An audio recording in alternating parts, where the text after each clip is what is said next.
Right, today we are going to be looking at the Parlour pot. It's basically the same similar idea as to the other one we built.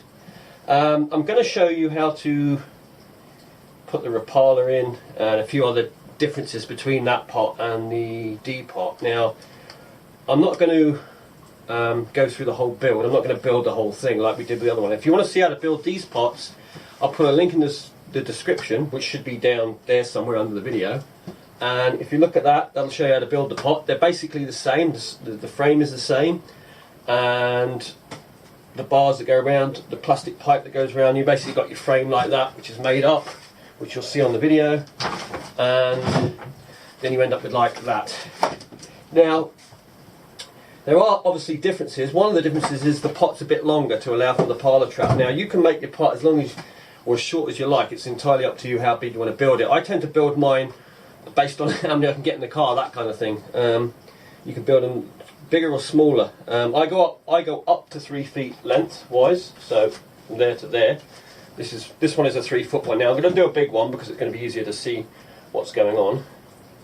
So that's your 3 foot one, and the other addition we've got against the D pot that we built is it's got an extra bar in, which is this one here. Now you're going to position them slightly different. So you put in your normal 4, but you put your one here. Now the idea of that, when you see the neck goes in, the neck goes in here. The idea with this one is just to keep the neck off the end of the pot. If you put your neck right against the edge of your pot like that, then lobsters will just literally crawl straight up out and swim up out the neck. At least that way, they'll miss it if they come up here. If you've got it there, obviously they could walk straight up the pot. And I did make one years ago that was against it and it didn't catch well, so tip there, make sure you put it off. So you put the extra bar in, and obviously your next bar goes against your pot here. This is kind of, well, anything 2, 4 inch, whatever you prefer. It depends on the size of your pot again. So just keep it out a bit, then you put that in. Your next bar will be dictated by what size neck you're using. This is a sort of standard crab pot neck you can buy, but you might use an old bucket or something like this, you know, an old flower pot or whatever. Again, dictated by the size of that, or you might want to use a half-size one for lobster. That way you can make smaller pots as well. So useful if you've only got a small boat, or you know you've got to carry, don't want to carry too much. So, right. Your next one, you're probably anything from sort of, it depends on your trap, how you want to build your trap, but I do sort of between 8 and 9, maybe 10. All again, depends on the size of the pot. I think I have done them to 6, very, very narrow. But again, that's on a shorter pot. This is a bigger pot, so I think this one's about, it's either 8 or 9, this one, when I put this one on. And that's pretty much the only difference. And the other difference, of course, is where you've got your neck here and where you start your trap, which will be on this bar. You need this bar here. One, it will make your pot stronger because it's longer, and 2, you want to be able to tie your trap down to something. You can do it without. If you make a shorter pot, you can actually just strap it straight to the net. You don't need to have this bar if you make a smaller pot, but on a big pot I would put an extra strengthener in there if you're making it quite long, just to strengthen everything up, and it makes the trap nice and tight as well when you put the trap in. Right, I think what I'll do is get that out of the way. This here is elastic bands for the lobster's claws. Now I just buy standard bands. They're all pretty much the same. They're just make sure you get some thicker ones if you're buying obviously office ones. It's just that anything that's got the name fishing or lobster or anything attached to it tends to be a lot more expensive. They work just as well, and because I do it all by hand, I don't use a banding tool or anything like that. I just do it all by hand. I don't need to worry about how big the bands are, if they're a bit big or a bit small. Right. So what I thought I'd do is I'll pull this out. I think this is just net in here. Yeah, just different types of net. So, hopefully you can see that all right. Right, let me find some net to use and then we'll get started. Now, something else before we start. You're obviously seeing it from this camera, but I actually went out and bought another one, so we've actually got 2 cameras now. So the idea of this having a couple of cameras, I've got a third one, but it's the GoPro. We're going to be able to film from different angles on certain fishing trips and that, thereby hopefully getting better shots. Because sometimes I literally throw footage away sometimes, even of maybe a decent fish, because maybe I was in the way of the camera, maybe the fish came off over by the side of the boat, or I let it go and I didn't actually show it. And like when you're fishing, sometimes you forget sometimes just to hold the fish up and these sort of things. So by having different angles, and it should make the whole thing more interesting as well. But for this one, you are now looking through the one that I'm holding, and this way we can get in nice and close and see what we're doing. So you've got your pot here like that. I'll just put out this side panel and I can see what I'm doing exactly. Right, so netting. So you've got, obviously there's different grades in it. This is a thin one. It is a bit thin really for using on pots, but I mean it's just doubled over, it's fine for the actual pot round the base, because normally it's the base that takes the pounding obviously. For traps though, you really want to go a bit heavier. This is what I use for the traps. This is good for doing the pots as well, but obviously it depends how much money you want to spend on netting and stuff, you know. So we got this one, and by having a slightly thicker gauge as well, it helps the trap stay in the shape you want it, and it will also settle down better than this, because this can end up getting stuck or twisted. And I mean, I do use this for traps and it does work, but I prefer to use this one because for my own personal sort of seeing the trap, how it looks, this one always looks better, so you think to yourself, well maybe this trap doesn't work so good. But anyway, we are going to use this one for this video. Now you buy this net, I've forgotten what the I think it's, is it 40 millimeters or something like that? 40, 45? 2 inch basically. But anyway, it's around 2 inch when it's flat, sort of thing. Yeah, you can call that 2 inch. Now it's standard crab pot netting. You can go and buy it in the store. You can get slightly big ones. Now, it depends on your region what you catch and that. So they'll be able to tell you what size netting you should use or shouldn't use and all the details. Right, so how big a net do we use? Or how many holes is it? It depends, obviously going to depend on the size of your netting, and it'll also depend on how big your pot is. I think it's around 30 holes like this. You'd count 30 holes all the way around for the trap, but that's only a rough idea. Obviously you fit it in, you have to custom fit it kind of thing. It's not like, once you've made a few pots and you know the size of your net and you know the size of the pots you make, then you'll be able to count the holes when you've done one and just be able to literally make them up. Like you could literally do this, make your traps up like that to the custom size, and just remake them sort of out of the pot and then just tie them into the pot. But the first one, when you first do your pot, if you're doing a custom pot, then you'll have to measure the holes once you've put one in. So you'll have to fit one in to start with. Right, so let's get a rough idea of how many holes we're going to need. Off in this corner, and you put a zip tie on. Now, just to get you going really, like that.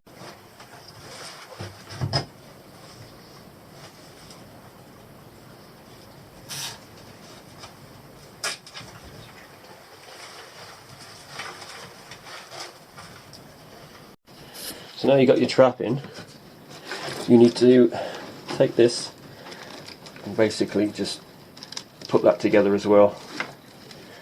It's normally easier just to take the pot and put it down like that now. So you can see you've got the formings of the trap already in there. Now this is where it's all down to your trap or your pot that you've built, how far you cut it.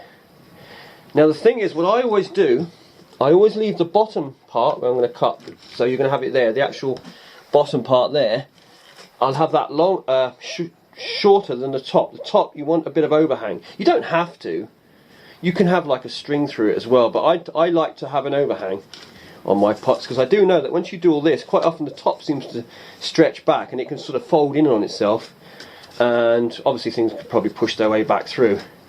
It just makes a better trap. You can put string through, like weave in and out your trap to stop that happening and tie it there, but if you try and empty your pot without a door, you'll find that the hole can be a pain to pull things back through.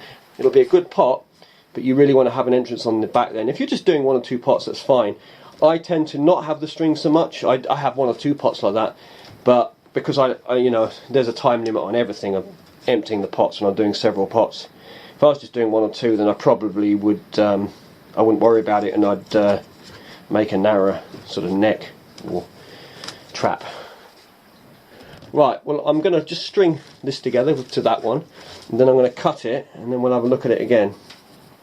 So we've got the trap tied in, and we've got it tied to the sides now, the base part. So now we've just got to cut the excess net off. So there's our pot again. Now we've got this tied in, we've got it tied roughly to the base there, and we've got it tied up here. Now this bar, I normally tie it to the first bar there, well, here, sorry. So if you can see where this is the entrance, where you're going to have the slope bit coming up, which is sort of there somewhere. I always tie it to that, where that bar is, right there. I've got a zip tie top and bottom just to stop it moving around, and I will actually string that afterwards properly, and I'll put a string all the way along the base part as well. But we'll show that in more detail when I've cut away this excess net. Now I'm going to cut the excess. Now I always cut, like I say, the base part where it's taut, cut that at a certain length, and then the top part leave at least one hole longer, maybe 2 holes longer than your bottom part.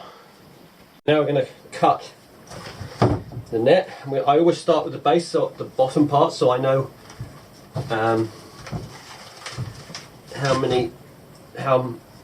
long it is, so I can make the top longer, or leave the top longer.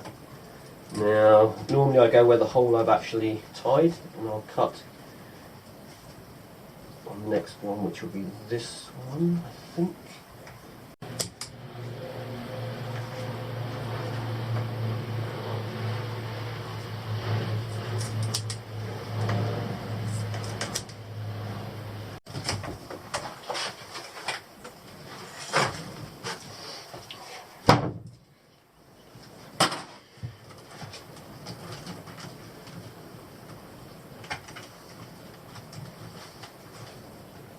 Right, so there's your trap. Might be a bit tricky to see, but you'll see that the top is actually longer than the bottom. See, it overhangs by a couple of holes, which is perfect. And like I say, when it goes in the water, for some reason it will pull back a little bit. It always does. I think the knots tighten up or something strange happens, or loosen up or whatever it is. But every time I do a trap and you think, oh, that's perfect, and it goes out, like it's too short, or you think it's perfectly in line, you go out and it pulls back. Now you can put a string through this, but like I said, that will restrict the hole size, more so for getting the catch out if you don't use a door. So you've got your entrance like that. This is from obviously the end of the pot here. So you see that what will come along will walk up here, and this will bend up for it to go through and come down again. But what we will do with this bottom part is we'll put a taut string along there just to make this nice and tight, so it's not flopping around like this. So with this part, with the string, you literally just go through, around, through and around, and this is the bit that'll tighten up on your base in a minute. And you'll also use this string here, will be what ties the end of your trap into the corners there, so everything stays in place basically. So always leave a bit on each end to be able to tie up the trap to the side of the pot. Right, so there is your trap. You see we've tightened up the string at the bottom, so this is now tight. Let me just come from this end. This is very awkward to film, by the way. It's hopefully you're understanding this. But you'll see here now that this is nice and tight here, and this is loose that it opens. Now the only other thing that I would say about that, especially when it's new, because it can hold air in that a little bit, is it might be a little buoyant. So you can always wrap some little bits of lead just on the very ends, just to make it drop closed. You don't have to, but you can if you want. But that's basically a trap. You see there, nice big hole, and then it just flops down, so it opens when it comes in, closes.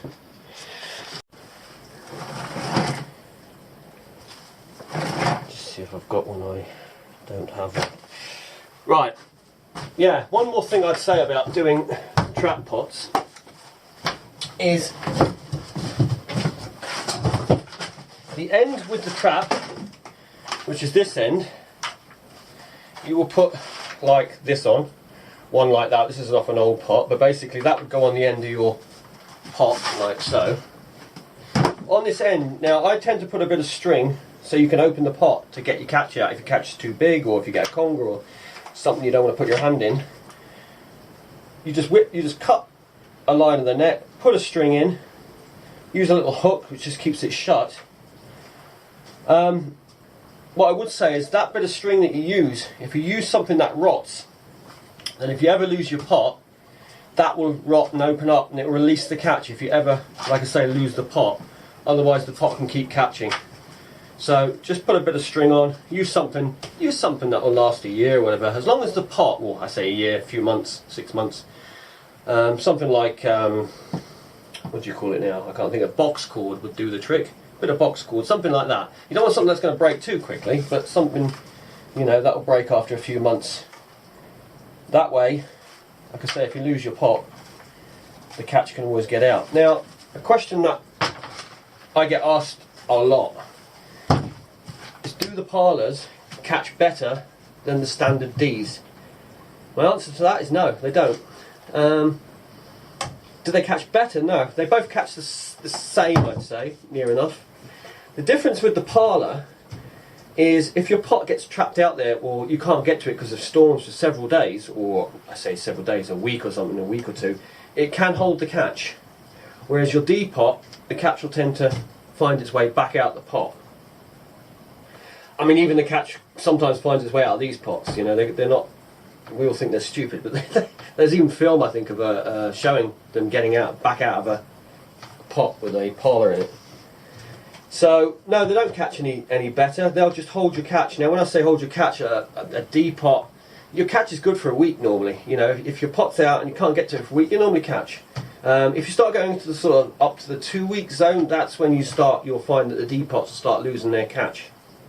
And if you leave your pots out any longer than that, then, well, you shouldn't be potting really, if you're going to just dump your pots out and leave them out for months on end. So, yeah, they don't catch any better. In fact, I think most of the biggest lobsters I've ever caught have all come out of Ds.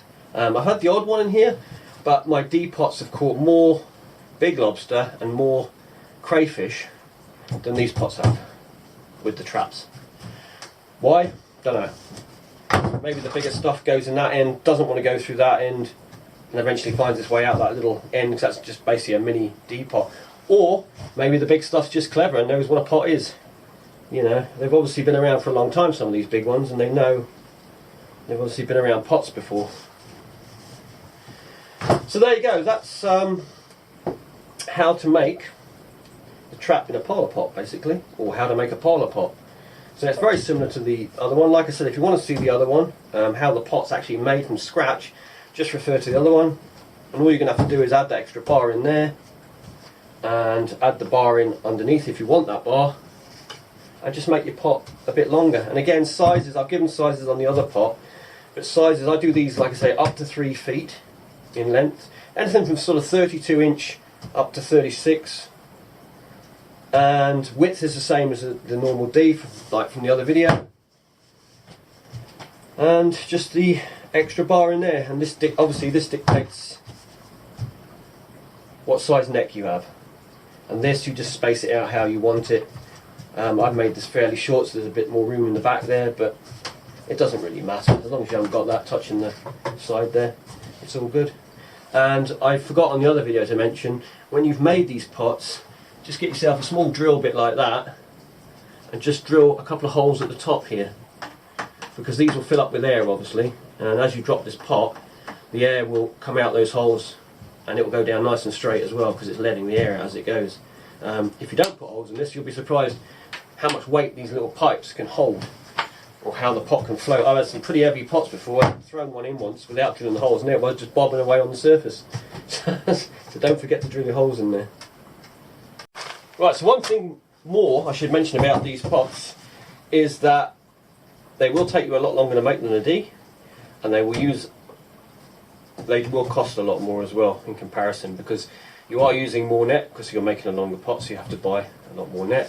And this uses quite a bit of net as well, again, and it's the net normally on the pot, so that is the pricey part of the pot. The rest of it's not too bad, but the actual net is where you'll pay quite a bit of money for. Right, there was one other thing that I was going to discuss, because again it's a question I get asked a lot, and it's the crab pot necks, the baiting of the pots. Now, there are several ways you can bait your pots up. We'll start with the method. Now, there's a bag method, but basically you make up a net bag. You get, say, something like this. Now, you can get slightly smaller hold net. Now, you want something strong, like this kind of crab pot netting. You don't want to just use onion netting or anything like that, because the crabs and lobsters will shred it. So you need something quite strong. You can use this. You can get, like I say, a little bit smaller holes, which is probably better. And all you do is you basically get a bit of net like that, and you tie off that end there. Now, I'll show you on this pot. What you do is you tie that end off like this, and you tie it to, say, the bottom there, just in front of your trap there, it's fine. And then you'd have it to there, where you have it tied to your net here. So this is open, tied to this net. Now you leave this net fairly loose, and then you run a string through here, and you can just pull it with a hook and hook it so it closes this up. So basically you just unhook that, this opens, you drop your bait in, then you just pull the string, tightens up, closes your bait inside this. So you can just chuck stuff in. It's a very good method actually. Now I would put it, you can put it on that side if you want, but just remember that wherever you bait, if you put your bait here near your crab pot neck there, then obviously the lobster's going to try and go straight into to get the bait out there. If you put it over there, he might just walk around the pot and not find his way in. But it's up to you. But that's a bag method you can use, where you can bait from the outside of the pot, so you don't have to worry about sticking your arm in, trying to get bait in and all the rest. The other method, which you can see up there, actually I think I've got some in here. This is the method I use. So what you've got is you've got this here. Basically this is a car inner tube. That's all that is. And you tie two strings like that, and then that basically goes over the top of your neck like this. Getting it on's always a challenge, depending on the size of your, like that. And then this is more usable on the D pots. You can use it on this, but it's a little bit more tricky. You'd only use one string. On the D pots, it's in the middle. You'd have it like this, and you'd have these strings. Now, these strings, you can just put a bit of wood or just a little thing like this, which is the pipe. So you can just cut a little bit of pipe off on there, and you bring it out on the D pot, out through the net, and it just hangs there. And then when you pull this toggle, it basically pulls that, and you put the fish underneath the band around the neck, and it snaps and holds the bait. So the bait is actually in here. Now on these pots, you can still do it, but you'd have to bring your string up, say, through your trap here, up like that, and then you can pull the trap like that and put the bait under when it's in like that.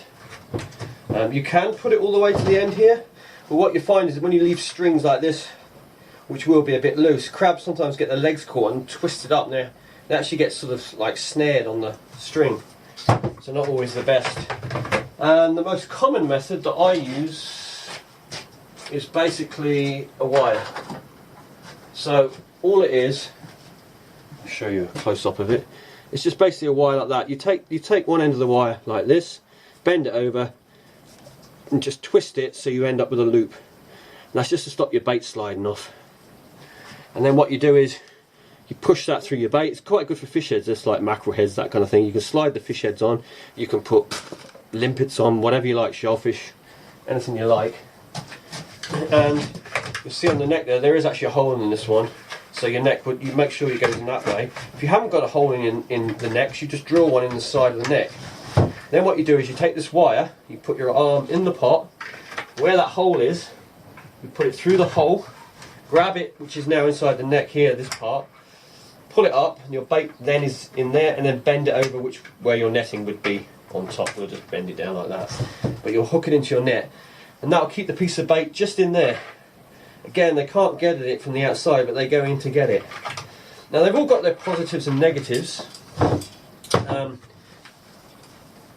Obviously the bag, you can put any bait in at any time. The only thing is with bags, a lot of bones and things, you're going to have to empty it out, and it, you know, if your bait gets really nasty, you're going to have to get that out your bag. So that can be a bit of a mucky job. These are good. These are pretty good for fish frames, like if you just got the frame from filleted fish that you can pop under. They can also be quite good because they can trap a bit of bait behind there. Once the bait's gone, you might end up with a little bit of bait still under the band, and they can still smell that, and they'll go in, but they can't actually get at it. So it can be quite useful for that. And the wires, well, the wires are good for fish heads, because unlike these, you know, putting a fish head under there is not always the easiest thing, especially something like a mackerel.